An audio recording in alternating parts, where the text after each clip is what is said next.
गुरुदेव सनातन धर्म में ऐसा मानते हैं, जो हिंदू भारतीय वांग्मय है, कि किसी भी देवी देवता के जो श्री विग्रह होते हैं उनमें थोड़ा सा भी भंग हो जाए तो उनकी पूजा नहीं होती। लेकिन शिवजी अकेले ऐसे, शिवलिंग अकेला ऐसा विग्रह है कि वो चाहे 1000 टुकड़ों में भी अंग भंग हो फिर भी उनमें वही गुण होते हैं।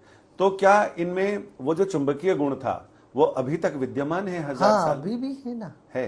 अभी भी है। अभी इसमें है, चुंबकीय गुण है, आपको दिखाएंगे।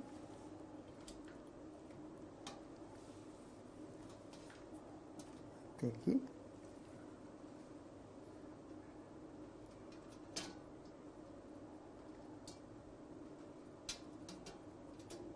अरे वाह,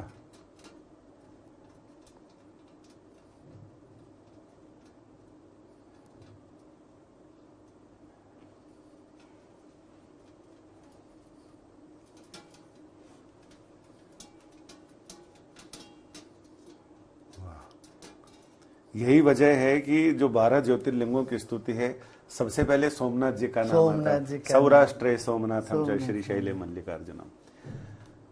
तो ये कहते हैं कि जिस समय इतिहास कहता है कि जिस समय महमूद गजनी की पूरी सेना वो अल्लाह अकबर के नारे लगाते हुए और खूनी आंखों के साथ और ललचाई निगाहों के साथ अंदर घुसे थे, तो पुजारी सारे खंभों के पीछे हो गए थे कि अब देखते हैं क्या होता है। और उन्होंने लूटपाट की और शिवजी को वहीं छोड़ दिया। और फिर वो अग्निहोत्री ब्राह्मण आए और वो लेके गए।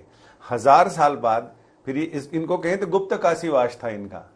जैसे भगवान गुप्त काशी में बहुत साल छिपे रहे और फिर वो प्रकट होते हैं केदारनाथ में जाके। तो इसको मतलब ये अपने आप में एक अद्भुत, दिव्य और अकल्पनीय सुघटना है। बिल्कुल बिल्कुल। इसके साथ ही एक देखिए, बार बार ईश्वर हमको चौंकाते हैं, जगाते हैं, बताते हैं, देखो जिस संसार में तुम डूबे हुए हो उतना ही नहीं है। ये तो इसका जो संसार है, ये जगत है, ये सिर्फ एक अंश है, मेरा ही एक छोटा सा अंश है। मैं इससे बहुत विशाल हूँ, अनंत हूँ। तो अनंत के ओर हमारी दृष्टि पड़े, इसलिए तरह तरह के चमत्कार दुनिया में देखने को मिलता है। पर हम चमत्कार में फंसना नहीं, हमें क्या अध्यात्म के ओर चलना है। गुरुदेव, एक और ये 12 ज्योतिर्लिंगों में से 2 ज्योतिर्लिंग कहीं खो गए या अब ये प्रकट हुए, सोमनाथ जी। विश्वनाथ जी के लिए भी यही कहा जाता है कि वो, तो उनके लिए क्या सोचना है, कब उनका प्राकट्य हो, कैसे हो?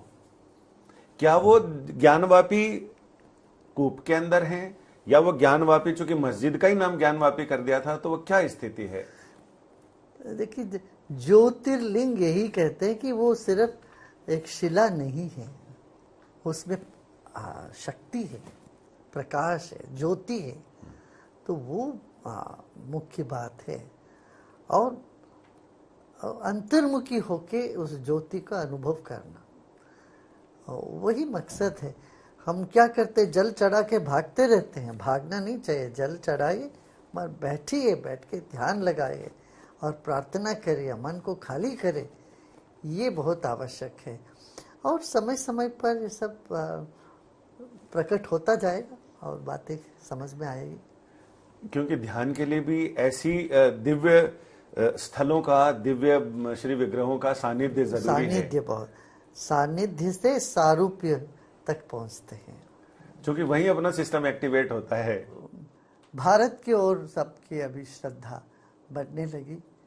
और ये अच्छा हुआ, हमारे सारे तीर्थ स्थानों की अभी पुनरुज्जीवन हो गया, पुनर्स्थापना, जीर्णोद्धार होने लगा है। वो परिसर का जीर्णोद्धार हुआ। जैसे सरकार ने इतना आसक्ति ली, हमारे प्रधानमंत्री जी ने वाराणसी, काशी की जो शक्ल ही बदल दी। वो मंदिर का क्या भव्यता, दिव्यता तो था ही, अब भव्य भी होने लगे।